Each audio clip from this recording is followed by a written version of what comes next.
Pergi ke pekan, naik kereta. Kereta dipandu oleh nyonya. Salam diberi, pembuka kata. Semoga berada dalam rahmatnya. Bismillahirrahmanirrahim. Assalamualaikum warahmatullahi wabarakatuh. Saya, Wafa binti Abdul Ghani dari kelas Pendidikan Islam A ingin membincangkan dan mengulas tentang tajuk yang diberikan, iaitu pengalaman memperkukuh akidah. Assalamualaikum warahmatullahi wabarakatuh. Salam sejahtera, salam Malaysia Madani. Saya Wan Nurfilzah Fasihah binti Wan Ismail, pelajar PPI SMP 2023 dari kelas Pendidikan Islam A. Apa yang saya dengar daripada Ustaz Azhar Idrus, beliau berkata akidah itu ialah kepercayaan yang kita pelajari daripada ulama-ulama dalam bab-bab akidah, bab tauhid dan sebagainya.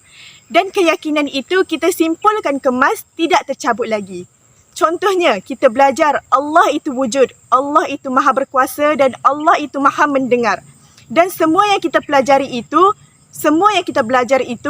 kita simpulkan dalam hati kita. Itulah akidah. Akidah sebenarnya daripada perkataan akdun, artinya ikat.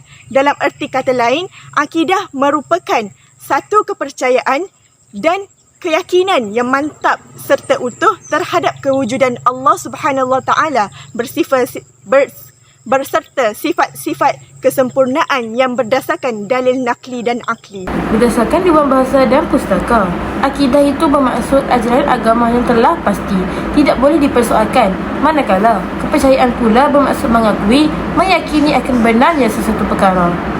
Wafa, bolehkah awak terangkan bagaimana dalil-dalil Al-Quran dapat menerapkan akidah dalam membebaskan akal daripada paksaan dan taklid? Mestilah boleh, Fiza. Sebelum saya menerangkan dengan lebih lanjut tentang perkara yang disoalkan oleh Fiza sebentar tadi, marilah kita tahu tentang pengertian paksaan dalam perspektif Islam dan juga pengertian taklid. Dalam perspektif hukum Islam, ada ketentuan di mana seseorang itu dibolehkan melakukan sesuatu perbuatan yang terlarang di samping perbuatan itu dibenarkan oleh syariat. Salah satunya adalah ikrar. Ada banyak hukum Islam yang berkaitan dengan ikrar serta pembagiannya. Maudhu tentang ikrar merupakan salah satu dari sebab keringanan dalam hukum Islam. Ikrah yang dikenali sebagai keadaan terpaksa merupakan seseorang yang dipaksa untuk melakukan sesuatu perbuatan yang tidak disukainya atau disenanginya. Semua perbuatan tersebut dilakukan semata-mata untuk melindungi dirinya dari pihak yang memaksa yang akan berakibat pada bahaya bagi keselamatan dirinya ataupun anggota tubuhnya. Hadis tersebut berbunyi, An Ibni Abbas radhiyallahu anhu, an Nabi sallallahu alaihi wasallam qala, Inna Allah wada'a an ummati al-qata'a wal nisyana wa mastukrihu alaihi. Diriwayatkan dari Ibnu Abbas dari Nabi SAW bersabda, sesungguhnya Allah mengangkat kesalahan dari umatku kerana tersalah, kerana lupa dan dipaksa. Baiklah Filza, sekarang saya akan menerangkan tentang pengertian paksaan dari pelbagai pandangan ulama. Pengertian ikrah menurut syariat. Ikrah adalah membawa orang lain kepada apa yang tidak disenanginya. Di bawah ini akan menjelaskan beberapa pendapat ulama tentang pengertian ikrah iaitu paksaan. Secara bahasa, ikrah menurut Imam Juzani adalah hamlul khairi ala ma yukrahu bil wa'id. Maksudnya, adanya paksaan dari orang lain terhadap sesuatu yang tidak disenanginya, disertainya adanya ancaman. Menurut Syekh As-Sa'id Sabiq, ikrah pula ialah hamlul insani ala amrin la yuriduhu tab'an aw syar'an. Maksudnya ialah memaksa seseorang untuk melakukan sesuatu perintah yang tidak diinginkannya secara akal sihat maupun secara syarak. Sedangkan menurut istilah, ikrah adalah hamlu syakhsin bighairi haqqin ala amrin la yardahu. Maksudnya, adanya paksaan dari seseorang tanpa hak terhadap perkara yang tidak disenanginya. Menurut Ibnu Hajar Al-Asqalani, ikrah bermaksud huwa ilzamul khairi bima la yuriduhu. Maksudnya, memaksa orang lain dengan sesuatu yang tidak diinginkannya. Menurut Kamus Bahasa Indonesia, paksa yang diketahui sebagai ikrah bermaksud kita melaksanakan sesuatu perbuatan yang mesti dilaksanakan walaupun kita tidak mahu melakukannya. Firman Allah Subhanahu Wa Taala dalam surah Al-Baqarah ayat 256 berbunyi, A'udzu billahi minasyaitonir rajim. La ikraha fid din قد تبين الرشد من الغي فمن يكفر بالطاغوت ويؤمن بالله فقد استمسك بالعروة الوثقى لا انفصام لها والله سميع عليم. Maksudnya, tidak ada paksaan dalam agama Islam kerana sesungguhnya telah nyata kebenaran Islam daripada kesesatan iaitu kekufuran. Oleh itu, sesiapa yang tidak percayakan taghut dan ia pula beriman kepada Allah Subhanahu Wa Taala, maka sesungguhnya ia telah berpegang kepada simpulan tali agama yang teguh dan tidak akan putus. Dan ingatlah, Allah Maha mendengar lagi Maha mengetahui. Ibnu Jarir Al-Tabari meriwayatkan daripada Ibnu Abbas, katanya, ayat 256 ini diturunkan berhubung dengan satu peristiwa membabitkan seorang lelaki daripada Ansar, suku Bani Salim, Al-Husain, yang mempunyai dua orang anak lelaki beragama Nasrani, sedangkan dia beragama Islam. Pada suatu hari, Al-Husain datang menemui Rasulullah SAW dan bertanya, bolehkah saya paksakan dua anak saya itu supaya memeluk Islam kerana mereka tidak sukakan Islam dan menghukukkan beragama Nasrani? Lalu Allah Subhanahu Wa Taala menurunkan ayat di atas. Masyarakat Islam ditegakkan di atas asas kebebasan, kedamaian dan kesejahteraan sejagat. Seluruh ajarannya adalah satu sistem hidup yang syumul, menjamin kedamaian serta melindungi keselamatan nyawa, darah dan harta benda warga masyarakatnya. Jadi, sekarang saya akan menerangkan pula tentang taklid. Syekh Al-Hudhudi menjelaskan dalam syarah Al-Barahin bahawa seseorang yang mengikuti perkataan atau keyakinan orang lain tanpa mengetahui dalilnya itu dinamakan sebagai taklid. Taklid dari segi bahasa adalah meletakkan sesuatu di leher melingkunginya. Ini dinamakan qaladah atau kalung. Taklid dari segi istilah seperti yang didefinisi oleh Al-Amidi adalah satu istilah yang disebut bagi pengalaman yang bersandarkan pendapat orang lain tanpa disertai hujah yang menuntut kewajipan pengalaman tersebut.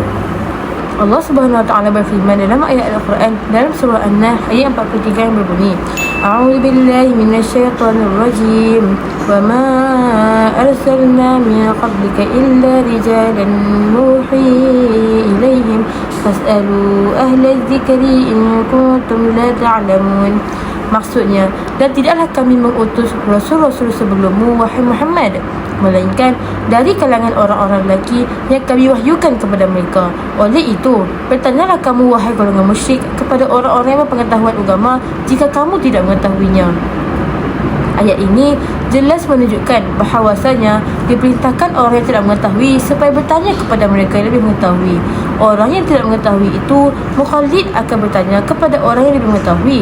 Selain itu, orang yang jahil juga dikehendaki bertanya kepada orang yang alim mengenai perkara yang tidak diketahuinya.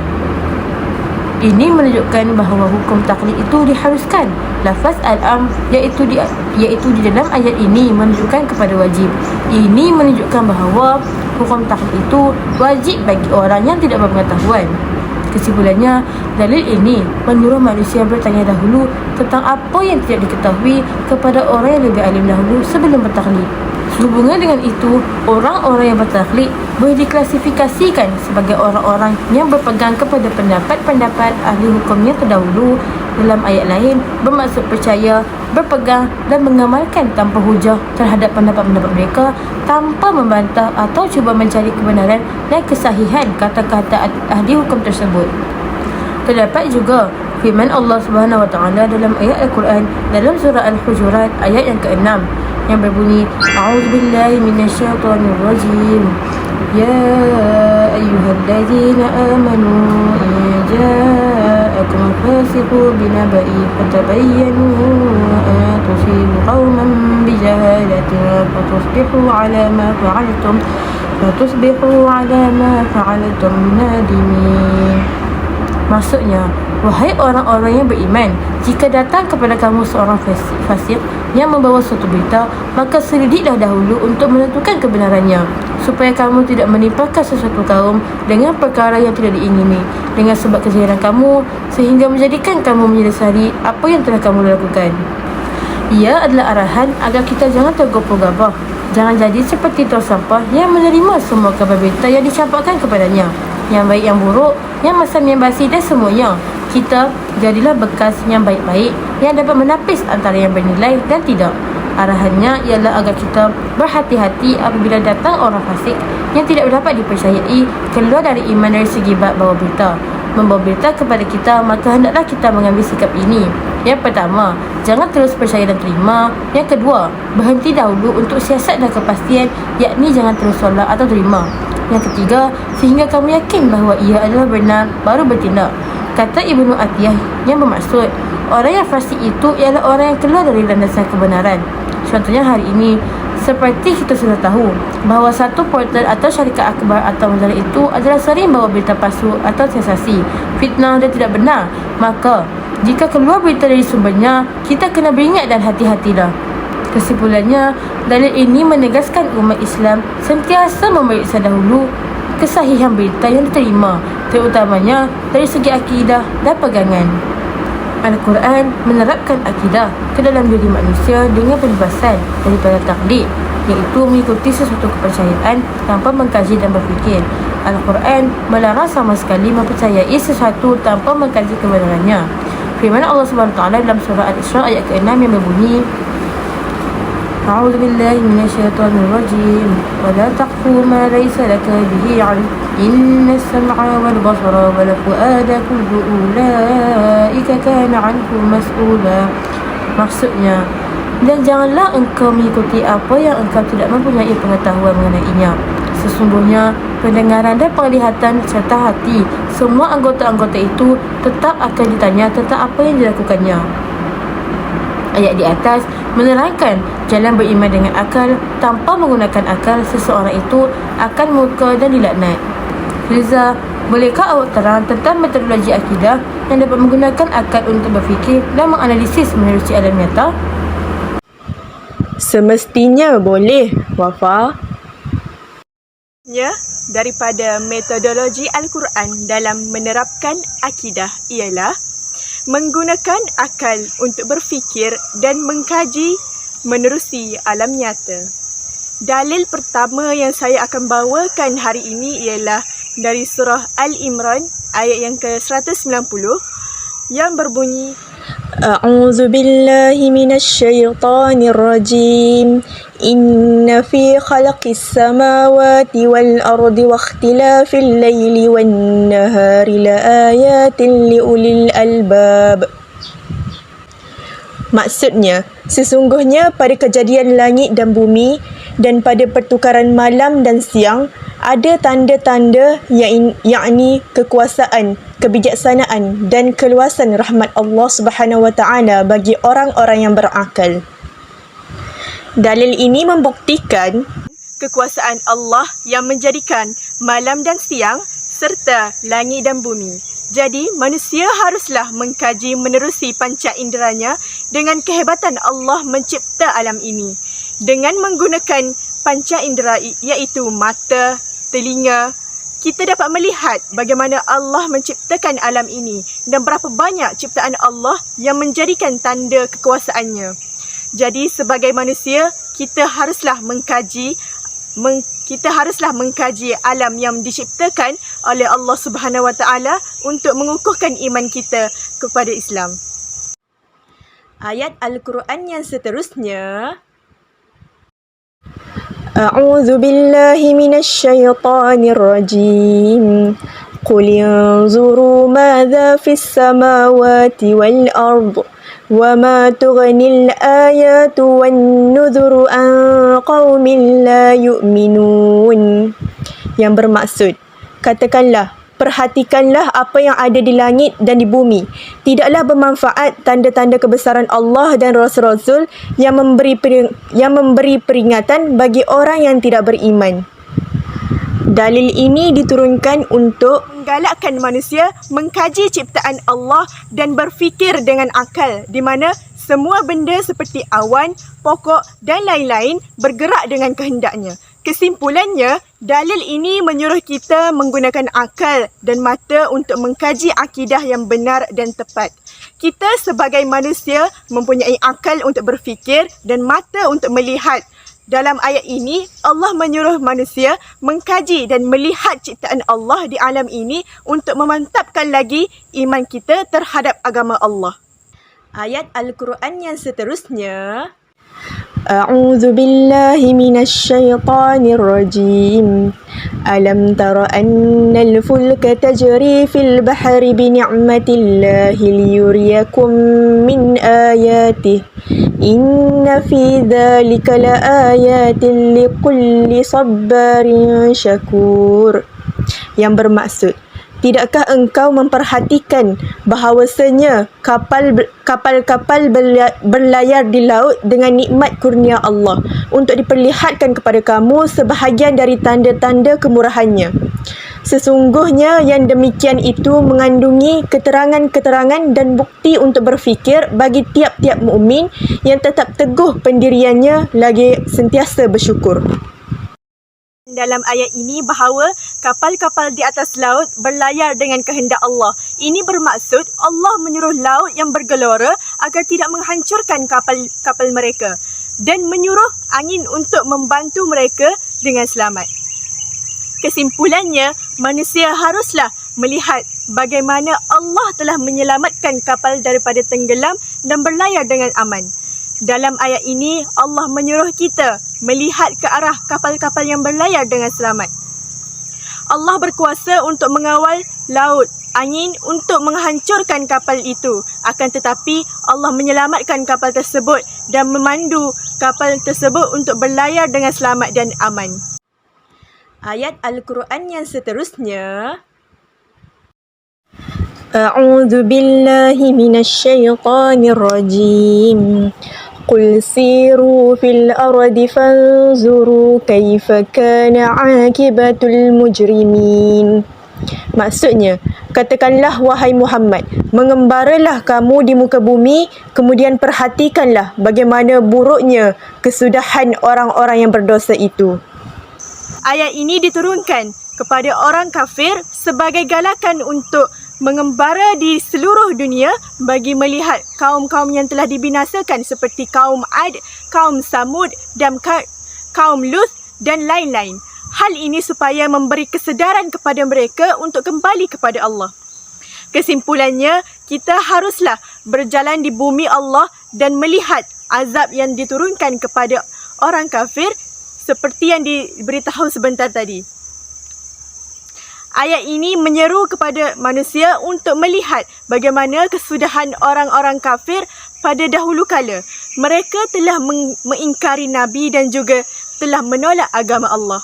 Jadi, Allah menyuruh manusia untuk melihat bagaimana kehancuran dan kebinasaan mereka supaya kita insaf dan mentaati Allah dan Rasul-Nya. Terima kasih Fiza atas penerangan tersebut. Sekarang saya akan menerangkan tentang bagaimana akidah dapat diterapkan dalam dalil berdasarkan metodologi kepercayaan yang batil dan mengisbatkan kebenarannya.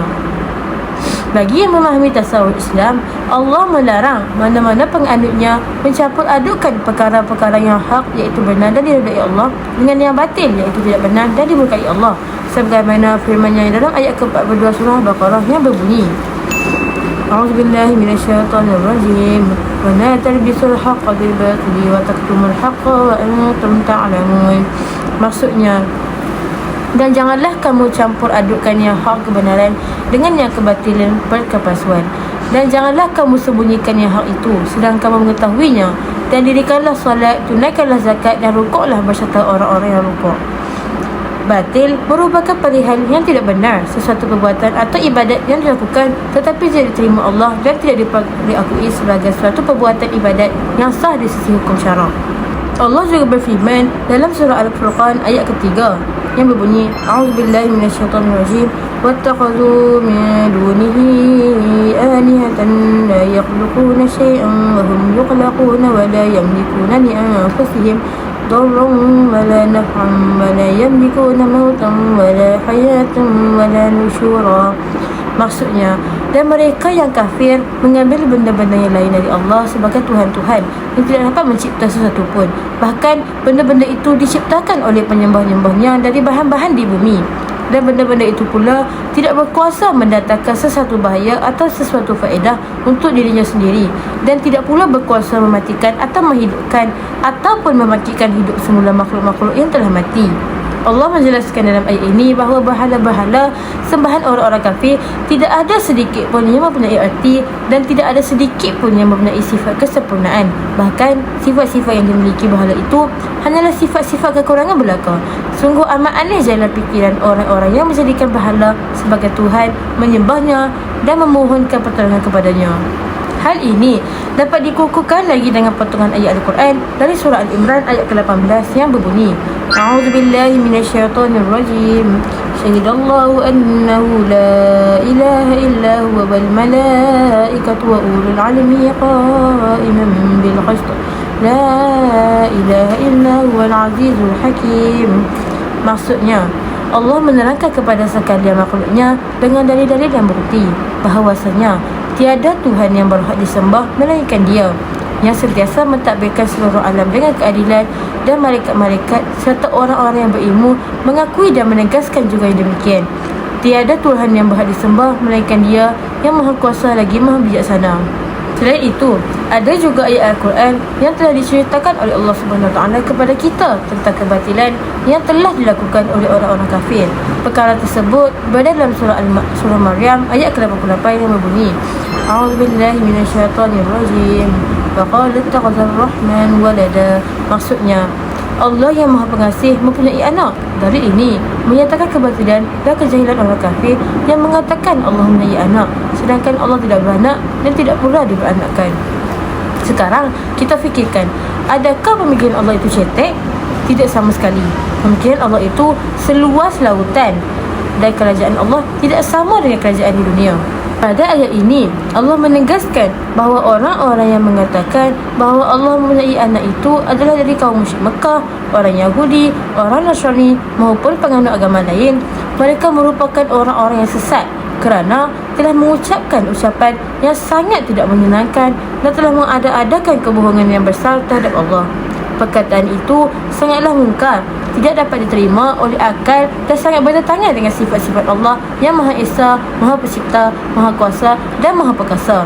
Allah Subhanahu Wa Taala mencela mereka dengan keras dan mengatakan bahawa mereka dengan ucapan seperti itu telah mengatakan sesuatu yang sangat mungkar sekali, ucapan yang tidak sepatutnya keluar dari makhluknya sendiri.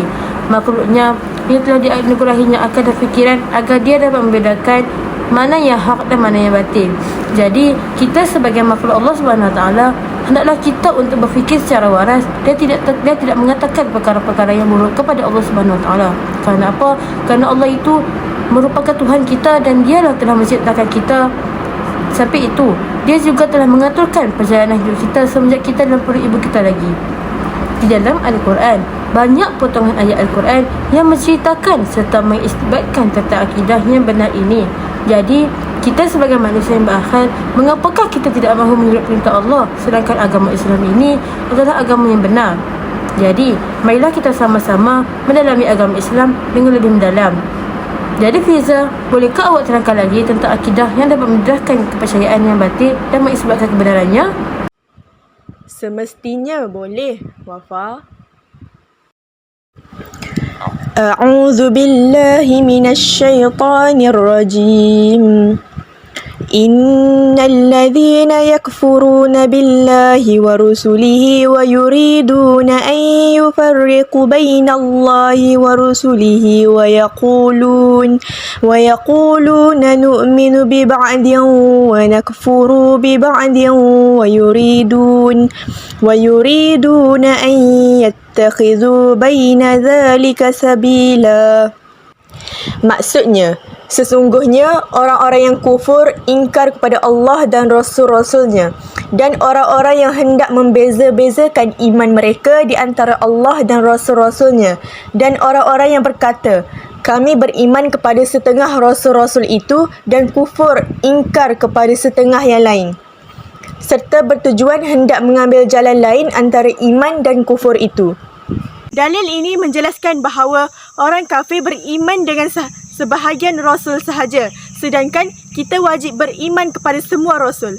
Mereka ingin membezakan iman kepada Allah dengan iman kepada Rasul. Mereka kononnya hendak menerima Allah tetapi tidak mahu menerima Nabi Muhammad SAW. Kesimpulannya, kita mestilah beriman dengan Rasul kerana Rasul merupakan pesuruh Allah di mana setiap wahyu yang diturunkan akan disalurkan kepada kita melalui Rasul.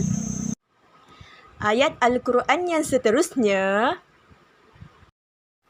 A'udzu billahi minasyaitonir rajim.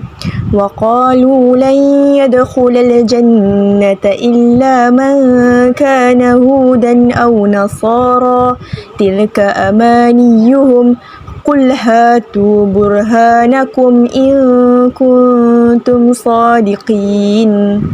Yang bermaksud, dan mereka, yakni Yahudi dan Nasrani berkata pula, tidak sekali-kali akan masuk syurga melainkan orang-orang yang beragama Yahudi atau Nasrani.